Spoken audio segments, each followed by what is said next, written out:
इस वीडियो के अंदर हम बात करेंगे transfer section of monocot stem anatomy of flowering plant chapter का टॉपिक है। इससे पहले हमने तीनों ट्रांसफर सेक्शन मतलब मोनोकोट रूट, डाइकोट रूट और डाइकोट स्टेम जो है हम पढ़ चुके हैं। आई बटन में आपको मिल जाएंगी वीडियोस, तो पहले जाके वो देख सकते हो। इस वीडियो की चलो शुरुआत करते हैं और डिफरेंसेस भी देखेंगे कि मोनोकोट स्टेम और डाइकोट स्टेम के बीच में मेजर डिफरेंसेस क्या हैं, जिसके बेसिस पे एग्जाम में सवाल आते हैं। तो मोनोकोट स्टेम कुछ इस टाइप से दिखती है एनसीईआरटी में, इसी का सिंप्लीफाइड वर्जन हम पढ़ने जा रहे हैं। तो चलिए मोनोकोट स्टेम की बात करते हैं। सबसे पहले हमें जो लेयर मिलेगी वो मिलेगी एपिडर्मिस। तो यहाँ पे हमें एपिडर्मिस की सेल्स हम यहाँ बनाएंगे जो कि हैं parenchyma. So these are parenchyma. क्योंकि ये स्टेम है तो यहाँ पे मेरे को स्टोमेटा भी देखने को मिलेगा। इसके अलावा मुझे ट्राइकॉम्स यहाँ पे देखने को मिलेंगे। So these are trichomes. ये है स्टोमेटा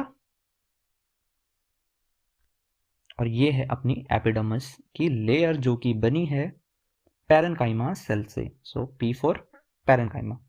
नाउ स्टेम के ऊपर हमेशा क्यूटिकल की कवरिंग होती है, तो जो मैं रेड कलर से बना रहा हूं ये है क्यूटिकल। ओके, नाउ एपिडर्मिस से नीचे जो हमें लेयर मिलेगी वो हमें मिलती है स्क्लेरेन्काइमा टिश्यू की लेयर, और इस लेयर का नाम हम रखते हैं एपिडर्मिस से जस्ट नीचे मतलब हाइपोडर्मिस। इंपॉर्टेंट पॉइंट है कि यहाँ पे जो हाइपोडर्मिस है वो स्क्लेरेन्काइमा की बनी है। डाइकोट स्टेम अगर याद करोगे तो वहाँ पे जो हाइपोडर्मिस बनती है वो एक्चुअल में कोलेनकाइमा की बनती है। ओके, हाइपोडर्मिस बनने का रीज़न, स्क्लेरेन्काइमा की बनने का रीज़न है कि स्क्लेरेन्काइमा एक थिक टिश्यू होता है, डिपोजिशनिंग की वजह से डेड टिश्यू होता है, मैकेनिकल सपोर्ट प्रोवाइड करता है। और मोनोकोट स्टेम में क्योंकि सेकेंडरी ग्रोथ नहीं होती तो वहाँ पे वुडी पार्ट इतना ज़्यादा नहीं होता, तो मैकेनिकल सपोर्ट की काफ़ी ज़्यादा ज़रूरत पड़ती है। ओके, हाइपोडर्मिस के बाद में आपको जानकर हैरानी होगी कि यहाँ पे सीधे जो है मेन बहुत सारी पैरेन्काइमा की सेल्स यहाँ पे पड़ी होती हैं जिसके बीच में वस्कुलर बंडल जो है अरेंज हैं। तो यहाँ पे बहुत सारी ऐसे पैरेन्काइमा की सेल्स होती हैं जो कि एक तरीके से कैविटी फिल करने का काम करती है। यहाँ पे वस्कुलर बंडल की जो अरेंजमेंट होती है वो भी थोड़ी यूनिक है। यहाँ पे वस्कुलर बंडल आपको ऐसे कुछ इस टाइप से मिलेंगे, फ्लोएम जाइलम, फ्लोएम जाइलम। कोई फिक्स पैटर्न नहीं होता, स्केटर्ड फॉर्म में होते हैं। यहाँ पे आपको मिलेंगे फ्लोएम जाइलम, और ये गलती से मैंने छोटा बना दिया, एक्चुअल में ये क्या होना चाहिए, बड़ा बनना चाहिए, फ्लोएम जाइलम। जितना ज़्यादा आप सेंटर की तरफ आते जाओगे आपको जो वस्कुलर बंडल का साइज है वो बढ़ता हुआ नजर आएगा। तो यहाँ पे वस्कुलर बंडल की प्रॉपर्टी बहुत ज़्यादा इंपॉर्टेंट है। वस्कुलर बंडल के बीच में जो जो स्पेस है वहाँ पे सभी पे पैरेन्काइमा का टिश्यू जो है वो प्रेजेंट होता है। तो ये जो सारे डॉट डॉट मैं बना रहा हूँ ये एक्चुअल में क्या है, पैरेन्काइमा का टिश्यू है। चलिए बात करते हैं मेन पॉइंट जो कि है वस्कुलर बंडल। अपना वस्कुलर बंडल ध्यान से पढ़ना।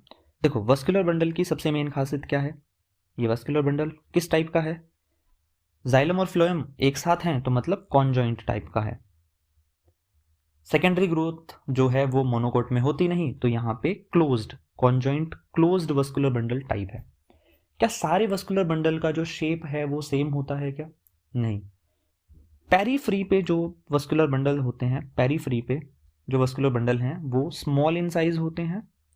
सेंटर की तरफ जो वस्कुलर बंडल होते हैं वो लार्ज इन साइज होते हैं। अगर मैं कंपैरिजन करूं मोनोकोट स्टेम का डाइकोट स्टेम के साथ में, तो डाइकोट स्टेम में एक परफेक्ट अरेंजमेंट होती है रिंग जैसी, और ट्राइंगल शेप का वहाँ पे वस्कुलर बंडल होता है और सेम शेप का होता है। तो ये कुछ मेजर पॉइंट्स हैं जो आपको ध्यान रखने हैं। इसके अलावा एक और चीज़ आपको ध्यान रखनी है कि मोनोकोट के अंदर वस्कुलर बंडल के अराउंड बहुत सारी सेल्स होती हैं। ये जो मैं ब्लू कलर से बना रहा हूँ ये मैं बना रहा हूँ वो सेल्स। ये जो सेल्स हैं इन्हें हम एक स्पेशलाइज्ड नाम देते हैं जिसका नाम है बंडल शीथ सेल्स। ये वस्कुलर बंडल को एकदम ऐसे घेर के रखती हैं। So these are bundle sheath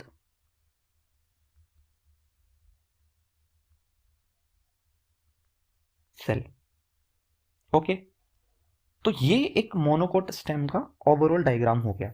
vascular bundle यहाँ पे मेजर पार्ट है। अगर मैं मोनोकोट स्टेम और डाइकोट स्टेम के बीच में डिफरेंसेस की अगर मैं बात करता हूँ तो डिफरेंस में ध्यान से सुनो कि पहली बात तो यहाँ पे एंडोडर्मिस नहीं मिली, ना ही यहाँ पे पेरिसाइकिल मिली। ओके, क्योंकि मोनोकोट के अंदर सेकेंडरी ग्रोथ नहीं होती तो फ्लोएम फाइबर भी नहीं मिलेगा।